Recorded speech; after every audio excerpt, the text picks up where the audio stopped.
दरगाह में भीख मांग रहा बच्चा निकला करोड़ों की संपत्ति का मालिक। नमस्कार, मैं रश्मि पांडे और आप देख रही हैं हापुड़ हलचल। दरगाह में भीख मांगने वाला लड़का रातों रात करोड़पति निकल आए तो ये बात किसी काल्पनिक कहानी जैसी लगती है। ऐसी कहानी अगर फिल्मों में हो तो लोग बड़ी चाह से देखें, लेकिन ये मानना मुश्किल है कि वास्तविक जीवन में ये सच हो सकता है। लेकिन ये सच हुआ है। उत्तराखंड के रुड़की में एक दरगाह है पिरान कलियार, जिसके बाहर 10 साल का एक लड़का करीब साल भर से भीख मांगता रहा था। गंदे कपड़े पहने लोगों के सामने एक एक रुपए के लिए गिड़गिड़ाते हुए ही उसकी जिंदगी कट रही थी। लेकिन अचानक एक दिन उसके जीवन का ऐसा रहस्य खुला कि न सिर्फ अनाथ बच्चों को उसका परिवार मिल गया, बल्कि उसकी किस्मत भी बदल गई।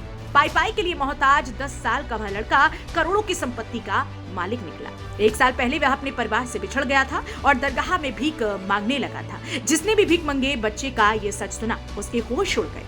बच्चे की पहचान 10 साल के शाहजेब आलम के रूप में हुई है, जो उत्तर प्रदेश के सहारनपुर के पंडौली गांव का रहने वाला है। उसके पिता मोहम्मद नावेद की साल 2019 में लंबी बीमारी के बाद मौत हो गई थी। पिता की मौत से कुछ ही महीने पहले शाहबेज की मां इमराना पति को छोड़कर अपने मायके में रहने लगी थी। बाद में वह शाहजेब को लेकर पिरान कलियार रहने के लिए चली गई और जीने खाने के लिए छोटे मोटे काम करने लगी। लेकिन बच्चे के जीवन में विपत्ति का एक और पहाड़ तब टूट पड़ा जब साल 2021 में इमराना की कोरोना से मौत हो गई।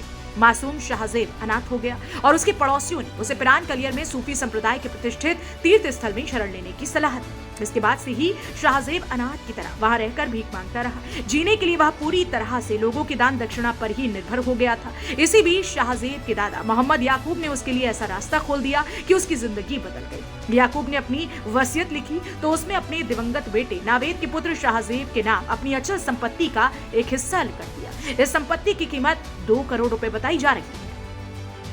साल 2021 में याकूब का इंतकाल हुआ तो वसीयत अमल में आई और 5 बीघा जमीन के साथ 2 मंजिला मकान की संपत्ति शाहजेब के नाम हो गई। लेकिन शाहजेब को तो कहीं पता ही नहीं था। शाहजेब के रिश्तेदारों ने चारों तरफ उनकी तलाश शुरू की। किसी तरह से उन्हें पता चला कि बच्चा पिरान कलियार में भिखारी बनकर लोगों से भीख मांगता है। वे तुरंत सहारनपुर आए और उसे अपने साथ वापस लेकर गए।